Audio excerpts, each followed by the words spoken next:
York City. Oh, you're not just doing this for fun, huh? Look, I'm not a millionaire. And don't call it a fiddle, okay? Oh, well, I don't really think You sound like a wuss, a hick, a dipshit. Oh, well, I just looked If out. this was a fiddle, I'd be sitting here with my cob pipe, stomping my cowboy boots, and kicking up hay.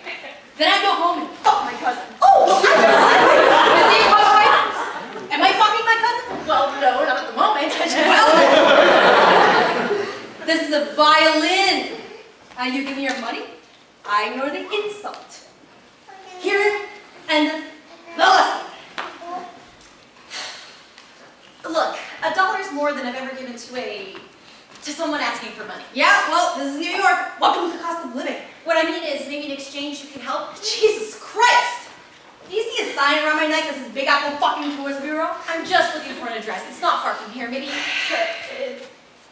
You're looking at such a goddamn softie.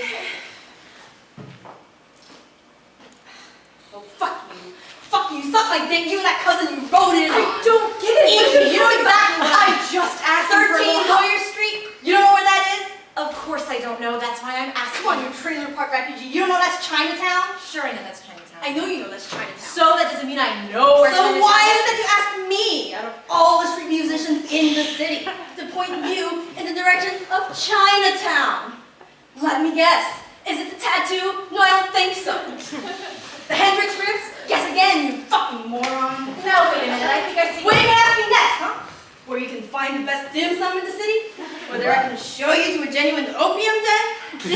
I happen to know where you can find Miss Saigon for a night of nookie followed by a good old-fashioned ritual suicide. Get your white ass off my sidewalk. $1 doesn't even begin to make up for all this aggravation. Why don't you go back home and race bullfrogs or whatever it is you do? I can absolutely relate to your anger. Righteous rage, I suppose, would be a more appropriate term.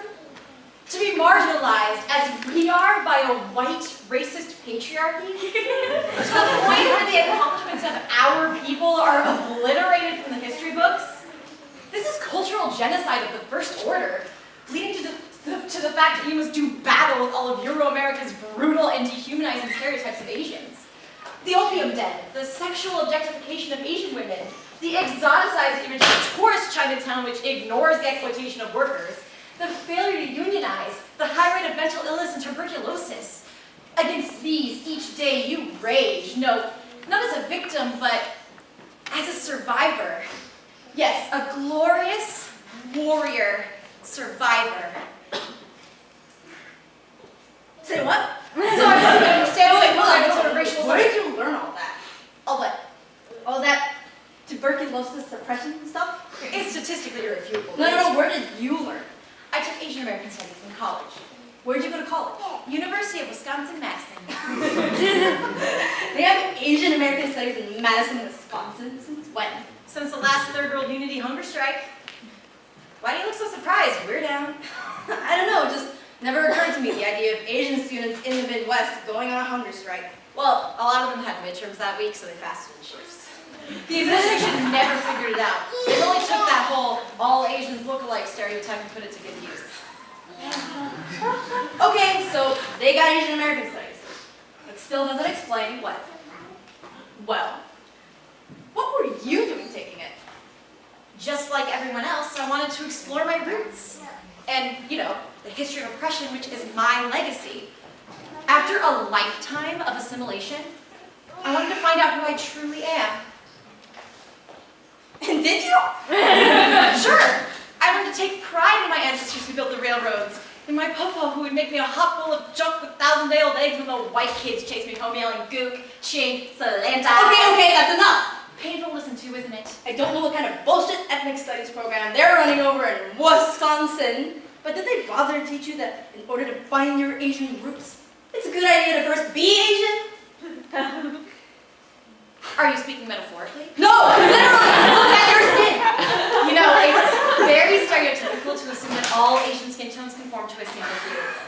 You're white! Is this about a redneck joke or something? Am I the first person in the world to tell you this? I mean, I know real Asians are scarce in the Midwest, but Jesus. No. I see where your misunderstanding arises. Yeah, it's called you white. No.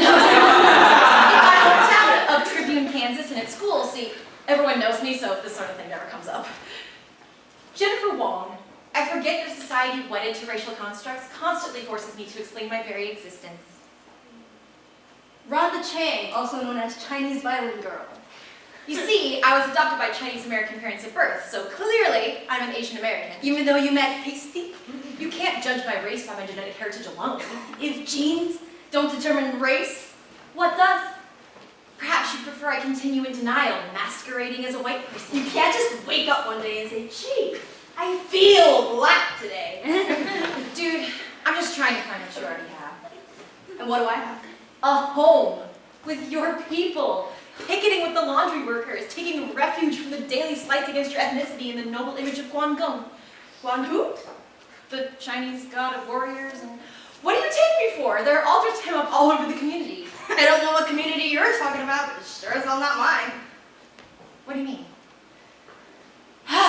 I mean, if you want to call Chinatown your community, go ahead, knock yourself out, learn to use chopsticks, big deal. Go find your Asian roots in some dim sum parlor with headless ducks hanging in the window. Those places don't tell you a thing about who I am. Oh, I get it. You get what?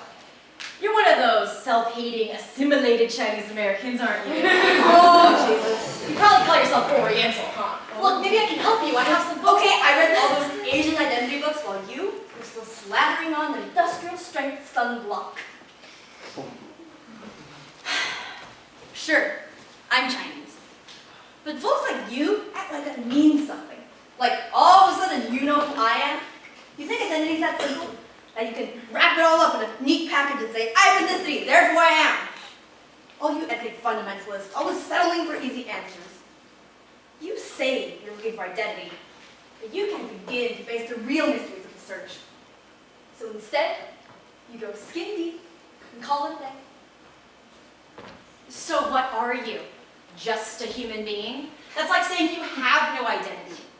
If you asked me to describe my dog, I'd say more than he's just a dog. What? You think if I deny the importance of my race, I'm nobody? There's worlds out there. Worlds you haven't even begun to understand. Open your eyes. Hear with your ears. I can see. It was called the fiddle a long time ago, but that was even before the rhythm jazz. When the hollering in the fields, the rank justice of human bondage. When all these boiled up into that bittersweet brew, called by later generations, the blues. That's when fiddlers like Sun Sims held their chin rests at their chests and sawed away like hillbillies still do today. And with the coming of ragtime came the pioneer Stuff Smith, who sang as he stroked the catgut with his raspy Louis Armstrong voice, gruff and sweet, like the timber of horsehair riding south below the fingerboard. And who finally sailed for Europe to find ears that would hear. Europe, where Stefan Kappeli initiated a magical French violin, to be passed down from generation to generation. First he to Jean-Luc Ponty, then Ponty to Didier Lockwood. Listening to Kappeli play A Nightingale Sang in Berkeley Square is to understand not only the song of birds, but how they learn to fly and fall in love on the wing, and finally falter one day to wait for darkness beneath the London street lamp. And Ponty, he showed me how the modern violinist can accompany the shadow of our own lead lines, which cascade one over the other into some nether world beyond the range of human hearing. Joe Venuti, Noel Pointer, Sven Asmussen, and even the Kronos Quartet with their arrangement of Purple Haze. Now tell me, could any legacy be more rich, more crowded with heroes and mythology to inspire pride? And what can I say if the banging of a gong or the clicking of a pickaxe on the Transcontinental Railroad fails to move me even as much as one note played on a violin MIDI controller by Michael Urbanian? Does it have to sound like Chinese opera for people like you who decide I know who I am?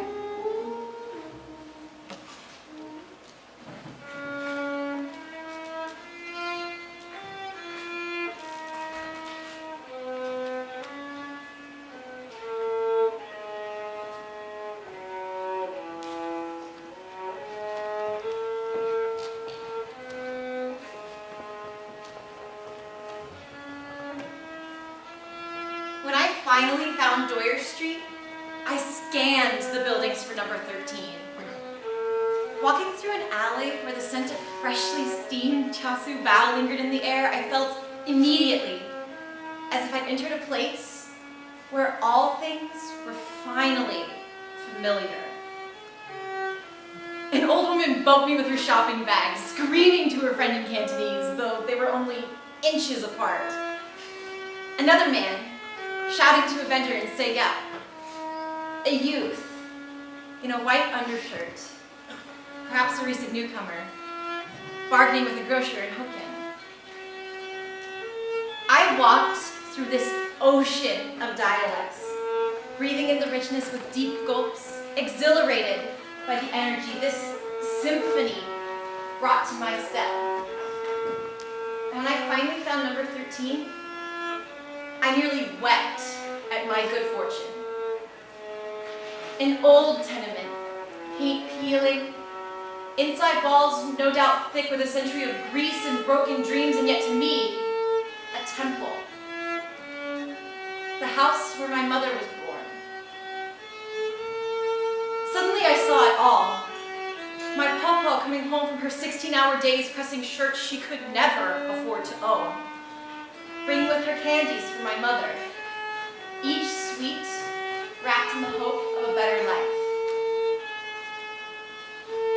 When my mother left the ghetto, she swore she would never return, but she had, this day, in the thoughts and memories of her daughter just 6 months after her death.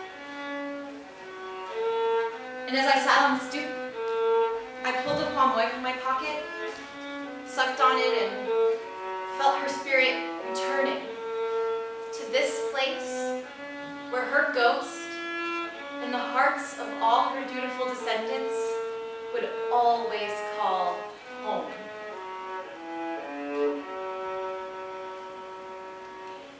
And I felt an ache in my heart for all those lost souls denied this most important of revelations, to know who they truly are.